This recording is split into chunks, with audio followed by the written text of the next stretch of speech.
Assalamualaikum warahmatullahi wabarakatuh, teman-teman. Ketemu lagi kita. Hari ini kita gibah grup GM201 ya. Ya, judulnya sesuai di layar lah.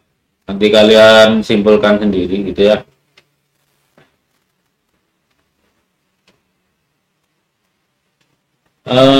Apa sih ciri khasnya grup GM201? Seni M201 itu ditandai dengan basa nukleotida timin di alamat kromosom Y 12.915.617. Sementara laki-laki lain, saya, kalian gitu yang bukan haplogrup G ya, itu masih sama dengan Nabi Adam. Di alamat tersebut basa nukleotidanya adalah guanin.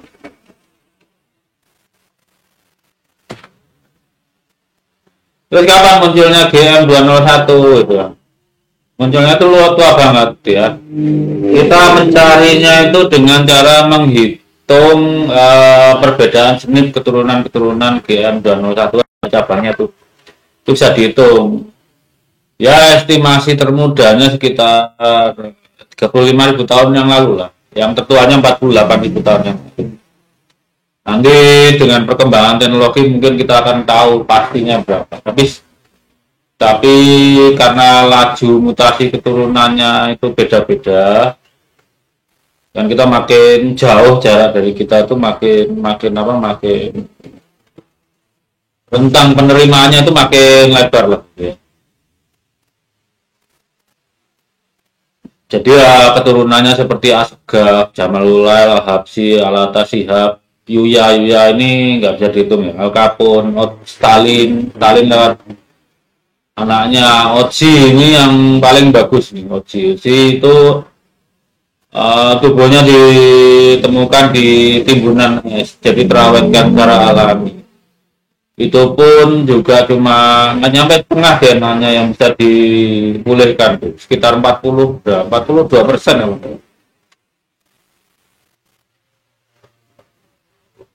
Terus di mana munculnya GM201? Diperkirakan di Kaukasus. Jadi di sana itu negara-negara sekitar Kaukasus. Paling tinggi ya sekitar Georgia. Georgia itu kan kampungannya Al-Habib Yusuf Stalin gitu ya. Kenapa bisa disimpulkan munculnya di sana? Itu kalau suatu populasi tidak pernah mengalami disrupsi, maka yang paling datang di situ paling awal itu artinya menghasilkan keturunan terbanyak di tempat itu. Beda kalau mengalami disrupsi itu misalnya seperti Amerika Utara itu kan seharusnya Indianya paling banyak, tapi karena didatangi kulit putih banyak yang mati karena perang, tertular penyakit yang sebelumnya tidak ada di kalangan mereka, akhirnya mereka jadi minoritas itu. Tapi kalau seperti di Georgia itu ya atau seperti di Yaman kan, Yaman kita kenal Arab tua, Hatam itu. Akibatnya kan persentase Arab di Yaman tuh, persentase J1 di Yaman tuh malah lebih gede daripada Arab Saudi. Kalau Arab Saudi dominannya kan Arab muda atau dikenal sebagai Ismaili, keturunan Nabi Ismail. Terus apa buktinya kalau GM201 munculnya ribuan tahun yang lalu gitu? Kan yang itu yang dipersoalkan Muhyiddin situ.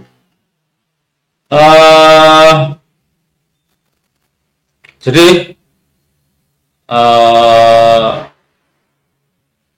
selama ini kan dari sekian ribu tahun lalu itu kan perhitungan lewat keturunannya, karena kalau namanya haploid itu ya kakeknya haplogrupnya itu keturunannya mau 1.000.000 tahun lagi haplogrupnya itu.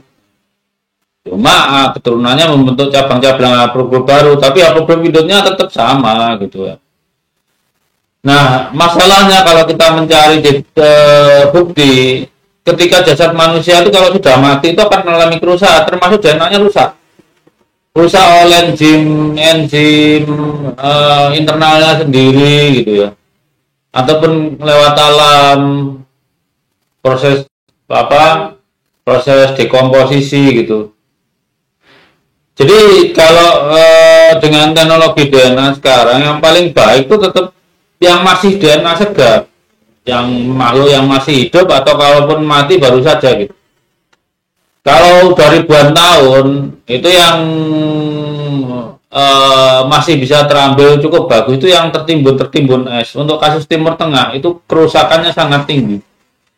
Sebagai contoh Yuya lah, Yuya itu kan panjang kromosom yaitu kan sekitar 62 juta basa. Yuya itu hanya bisa dipulihkan cuma 11.000. 11.000 better per 62 juta berapa persennya tuh? Ya, tapi dari 11.000 itu menyimpan informasi mikrosatelit yang bisa menentukan haplogrup induknya Yuya apa gitu. Nah, sekarang apakah nggak ada buktinya? Ada. Kalau secara umum, DNA tertua yang kita temukan di manusia itu Usisim itu, manusia Usisim itu 45.000 tahun yang lalu. Kalau bukti tertua dengan cara ini sudah ada perhitungan, jadi pakai carbon dating tahunnya jadi lebih pasti. Dengan nggak hanya Usisim, banyak juga yang lain yang lebih mudah itu bisa dipakai mengkalibrasi laju mutasi manusia. Misal begini, kalau seseorang misalnya 45.000 tahun lalu ditemukan bahwa jumlah mutasinya itu 1.000 gitu ya. Kemudian kan 45.000 tahun yang lalu 1.000, 45 bagi 1.000 apa 45.000 bagi 1.000 kan berarti persenip itu 45 tahun seperti itu. Nah, keturunannya misalnya 1.000 tahun lagi berapa? Itu ada selisihnya, nanti bisa dihitung laju mutasinya. Itu yang dinamakan dengan kalibrasi. Nah, ini bukti-buktinya gitu ya. Nanti literaturnya di belakang. Bukti pertama itu ditemukan sisa jasad manusia di Barcin, Turki dan Kleitos, Yunani. Yang di Turki itu haplogrupnya adalah GL91, sedang yang di Yunani adalah GL166. GL166 ini adalah salah satu cabang keturunan GL91. Jadi 6.400 tahun itu sebelum Nabi Ibrahim ya. Sampai sekarang SNP L91 yang masih ditemukan di Turki, di keturunan-keturunannya. Nah, seperti Muhammad Asghar Rizik Syihab itu nggak punya L91. Jadi punyanya, tapi mereka semua punya P15. Jadi mereka ini Amul Asghar gitu loh. Pamannya Marga Asghar. Bukti kedua 5.000 tahun yang lalu. Kira-kira sama lah dengan usianya Nabi Ibrahim ya. Ditemukan sisa jasad di Gua Pelanar, Katalan, Spanyol. Haplogrupnya tuh GP15 sama dengan Muhammad Asghar dan Rizik Syihab. Mungkin jitnya itu 5.000 tahun yang lalu. Ini sudah jelas lebih tua daripada Sayyid Adnan. Dan seni P15 ya ada, tetap di keturunan aja. Coba Muhammad Asghar itu kalau habis untung jualan HP, cek di Yesek seni P4 di seni P15 nya ada nggak? Pasti ada. Kalau dia beneran Asghar loh. Nah, ini bukti ketiga sama juga masih 5.000 tahun yang lalu di Guadenberg, Marnstig, Saxony Anhalt, Jerman gitu ya. Haplogrupnya juga sama, GP15, tepatnya anak cabangnya GL30 sama dengan haplogrupnya Muhammad Asghar dan Rizik Syihab. Ya mungkin jitnya mereka lah. Nah, ini yang L30 ini lebih tua daripada Sayyid Adnan kan. Jadi coba aja Muhammad Asghar itu suruh cek snip L30 yang biayanya cuma $19. Pasti ada itu. Cuma dia kayaknya pengecut kalau disuruh tes DNA terus mengumumkannya gitu. Ini lebih tua lagi daripada yang tadi 8.300 sampai 7.600 tahun yang lalu. Lebih tua daripada usia Nabi Ibrahim. Ditemukan sisa jasad manusia di Gua Boncuklu, Turki. Haplogrupnya itu keturunan GP15 dan GL30. Jadi tepatnya GPF 3359. Kalau ini sepertinya omnya Muhammad Asghar karena PF 3359 itu tidak ada di darahnya Balawi Indonesia, tapi antara GPF 3359 dan GY 32613 yang seperti di Indonesia itu sama-sama keturunannya GB15 dan GL30. Ini sudah jelas lebih tua daripada Nabi Ibrahim. Jadi jasad ini termasuk amul asgaf gitu ya. Bukti kelima, Al-Habib Qudsi, si manusia es. Al-Mukarram Habib Qudsi ini diperkirakan lahir 3275 sebelum Masehi dan wafat tahun 3230 sebelum Masehi. Karena jasadnya tersimpan sangat bagus di pegunungan di Gunung Alpen sana kalau nggak salah itu ya.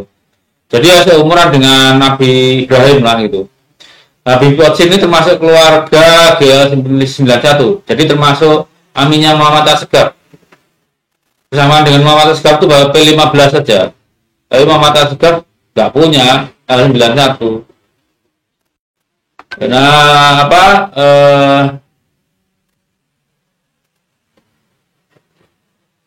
ini kan sudah bukti itu bahwa kalau dari zaman dulu P15 ada ya keturunan sekarang tetap P15 lah. Nggak mungkin ganti J1 itu. Ini bukti ke-6, Al-Habib Yudya, Ketua Wan Timun, Dewan Pertimbangan Fir'aun. Umurnya kurang lebih 3.400 tahun yang lalu lah. Al-Mukarram Habib Yudya ini mertuanya Fir'aun Amenhotep dan kakeknya Fir'aun Tutankhamun gitu ya. Habib Yudya ini sekalipun di balsam DNA-nya rusak parah. Fisiknya bagus, tapi DNA-nya rusak parah. Beda dengan Habib Qudsi tadi. Habib Qudsi tadi itu dibekukan oleh es, tertimbun es gitu ya. Beliau ini termasuk haplogrup GP15, tapi karena penduduk Mesir yang haplogrup G itu kebanyakan adalah GM406, maka kemungkinan besar haplogrup Habib Yudya itu GM406 yang muncul 14.400 tahun yang lalu. Kalian bisa hitung lah. Munculnya GM406 itu kan 14.400 tahun yang lalu. Habib Yudya sendiri 1.400 tahun yang lalu. Karena DNA-nya itu banyak yang rusak, sehingga yang ketebak itu jauh di atas dia. Harusnya mungkin GM406 atau GY32612 menjadi yang pasti itu adalah digolongkan GP15 gitu ya. Jadi ini masih garis lurus dengan Bani Asgaf karena G32613 itu moyangnya juga GM406, GL30, GP15 gitu ya. Kan mirip-mirip tuh Asgaf sama Yudya. Ya. Ini pertanyaan nih, apakah mungkin Nabi Ibrahim, Nabi Ismail, dan Nabi Muhammad dari haplogrup G? Ya, karena yang dari 8.000 tahun yang lalu haplogrup G-nya sudah ada tuh. Keturunan sekarang haplogrup G itu juga masih nyimpen M01. Kalau misalnya Nabi Ismail itu haplogrupnya G, sementara anak lakinya saja 12, apa mungkin keturunannya sekarang itu cuma 4% di Arab Saudi. Dan keturunan Nabi Ismail itu nggak di Saudi loh ya. Di Yaman ada, di Irak ada, di Iran itu juga ada. Itu kan pemimpin tertinggi Iran itu kan Al-Husain itu, Ali Khamenei itu. Dan Nabi Ismail ini bangsawan Arab, dia akan dijadikan bangsawan, anaknya laki 12. Sekali lagi, masa turunannya cuma 4% di Saudi kan? Namanya akal lah, paling ya harus besar lah populasinya, presentasinya. Apalagi Nabi Ismail itu pendatang awal di Mekah, walaupun dari pihak istrinya juga Arab ya, Arab tua. Jadi Nabi Ismail itu punya kesempatan memproduksi keturunan paling lama di Jazirah Arab, kecuali di Yaman ya. Yaman itu J1 lebih tua daripada Arabnya Nabi Ismail. Yang dimana di Yaman itu yang asli itu dibilang Arab tua, yang di Nabi Ismail dibilang Arab muda gitu. Nah, kalau Nabi Ibrahim, Nabi Ismail, dan Nabi Muhammad dari haplogrup JM207. Nah, penduduk Arab Saudi sekarang itu yang haplogrupnya JM207 itu 40,13%. ya. Jumlah dari jumlah laki-lakinya kan penduduk Arab Saudi sekitar 32 juta ya. Setengahnya kan sekitar 16 juta berapa gitu ya. Kalau 40, sekian persen kan sekitar 6 juta setengah orang ya. 6 juta setengah orang gitu. Nah kalau yang Haplogrup G cuma 650 ribu. Nah menurut kalian peluangnya tinggi mana antara Haplogrup Nabi Ismail itu Haplogrup JM207 atau GM201?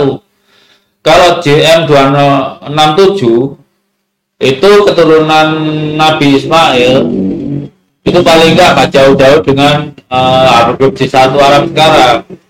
Sekitar 6 juta setengah orang, itu belum yang digabungkan dengan di Yaman, di Irak, di Iran, di Syria, mana lagi ya, Mesir gitu ya, itu kan besar sekali itu. Kalau G di mana-mana kecil, yang paling besar di Mesir pun G itu cuma 8%.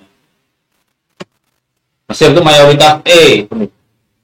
Jadi lebih masuk akal mana gitu? Apakah Nabi Ismail itu Haplogrup J1 maksudnya, dan Haplogrup G? Kalau Haplogrup G seperti Muhammad Asghar itu, penduduk Saudi yang Haplogrup G cuma 4%. Padahal Nabi Ismail itu datang paling dulu ke Mekah, anaknya banyak, anak laki-lakinya 12, nah, perempuannya cuma 1 yang konon dinikahkan dengan ponaknya sendiri gitu, anaknya Nabi Ishak gitu.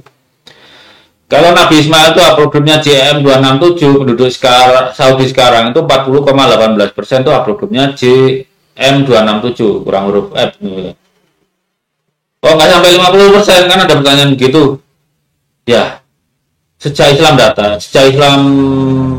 datang ke Jazirah Arab, sekitar Mekah Madinah itu jadi pusat peradaban tuh. Banyak cowok datang ke sana loh ya, entah sebagai pribadi merdeka ataupun dibawa sebagai budak. Karena Salman Al-Farisi itu kan kemungkinan besar bukan J1 itu, R1A itu sepertinya. Itu memperkaya keragaman Haplogrup Saudi modern. Sementara Yaman yang boleh dibilang nggak pusat peradaban, J1-nya lebih tinggi dari Arab, 70% lebih.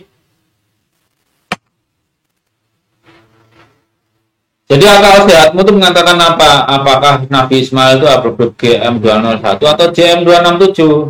Ingat ya, kalau keturunannya sekarang itu J1, maka kakek moyangnya harus tetap J1. Kalau keturunannya sekarang GM201, maka kakek moyangnya tetap GM201. Jadi kakek moyangnya Muhammad Asghar, Rizik Syihab, Quraisy Shihab, terus siapa lagi? Bahar Demit, itu ya kakek moyangnya 10.000 tahun lalu ya tetap GM201. Seperti tadi dibuktikan, jasad manusia yang ditemukan 8.000 tahun yang lalu ya tetap GM201. Keturunannya sekitar Boncuklu itu yang Haplogrup G ya tetap punya SNP M201. Jadi kalau kesimpulan orang waras saja ya, Nabi Ismail itu pasti dari JM267. Karena apa? Bani Sa'ud itu JM267, Bani Tamim JM267, terus Bani Ali JM267, Bani Hasyim juga gitu. Yang Bani Mutairi, kalau keturunannya Profesor Zainab Al-Mutairi itu JM267. Udah ada 6 sampel dari keluarga Mutairi itu udah tes DNA. Jadi kalau JM267 sebagai keturunan Nabi Ismail, sedangkan ada yang mengaku cucunya dari Haplogrup GM201, itu berarti cucu jalur urin, nggak mungkin jalur sperma. Ya kan? Makanya yang Haplogrup G itu nggak usah minder lah, sebab nggak usah nyandol-nyandol ngaku ke nasabnya ke orang lain gitu ya. Kalaupun jadi Bani, ya masalahnya apa sih? Itu kan berkerabat dengan ketua Wan Timun, Dewan Pertimbangan Firaun, dan juga apalagi itu juga mertuanya Amenhotep III, juga cipnya Firaun Tutankhamun. Nggak memalukan keturunan Yuya itu. Yuyanya juga ganteng, anaknya kan dikawin raja karena cantik, pakai nyantol-nyantolin nasab segala. Makanya Haplogrup G itu pilihannya ya tinggal ini, mending Bani Yuya jalur sperma, tapi yang jelas manusia, Ubaidillah itu jadi manusia, Atau Bani Ismail jalur urin. Ubaidillah itu sekelas pupu ya itu. Ya. Tinggal pilihannya itu mereka pilih mana gitu. Nanti repot loh kalau kiamat sama Yuyadi tidak diakui karena durhaka oleh Nabi Ismail, nggak diakui juga karena maling nasab. Lah kalau Nabi Ismail aja nggak mau ngakui Balawi ini sebagai keturunannya, apalagi Nabi Muhammad. Kalau udah Nabi Ibrahim nggak mau ngakui, ya keturunannya semua nggak ngakui. Sama Nabi Harun nggak diakui keponakannya, sama Nabi Daud juga nggak diakui keponakannya. Orang repot kan? Jadi Bani Ismail itu nggak bisa, jadi Yahudi pun juga nggak bisa. Mau jadi Yahudi gimana kalau sama Nabi Yakub nggak diakui sebagai keponakannya? Hah? Itu kan Yahudi KW5 jadinya. Yahudi ori nggak mungkin. Ini pohon keluarganya grup GP15. Ya, B2A itu. Kita lihat di Timur Tengah ada banyak turunan GM406. Sesungguhnya Yuya ya maksudnya di GM406 ini. Ya. Oh, coba Muhammad Asegaf jadi pelopor itu. Jangan terus diumumkan. Ya gak penting keturunan siapa. Paling enggak itu dia keturunan manusia gitu. Ya kalau yang lain-lain yang bukan keturunan Nabi ya nggak perlu lah tes DNA terus diumumkan. Yang paling juga tahu kakek buyutnya aja udah alhamdulillah. Terus selama ini mereka juga nyari hidup berprestasi nggak modal nasab. Ini pertanyaan klasik sampai sekarang belum ada jawabannya. Problemnya Ubaidillah itu apa? Jadi Ubaidillah itu manusia atau demit gurun itu? Literatur ada di deskripsi, silakan download. Bahasa Inggris semua tapi kalau nggak bisa bacanya minta tolong saya ini aja. Kelihatannya pinter, entah buktinya pinter enggaknya nggak tahu. Yang jelas kakaknya pinter, diambil semua sama kakaknya pinternya. Ya gitu aja sampai di sini teman-teman. Terima kasih mau menyimak presentasi ringan ini. Jadi kalau yang sekarang cucunya grup GM201 mau 30.000 tahun yang lalu ya kakeknya GM201 sepanjang garis laki-lakinya nggak putus. Kalau mereka GM201 terus ada sepupu jauhnya itu GM267 ya kita harus cari benernya, kakeknya yang bener yang mana gitu. Pasti ada yang nyantol, ada yang jadi parasit gitu. Itu aja ya. Wassalamualaikum warahmatullahi wabarakatuh.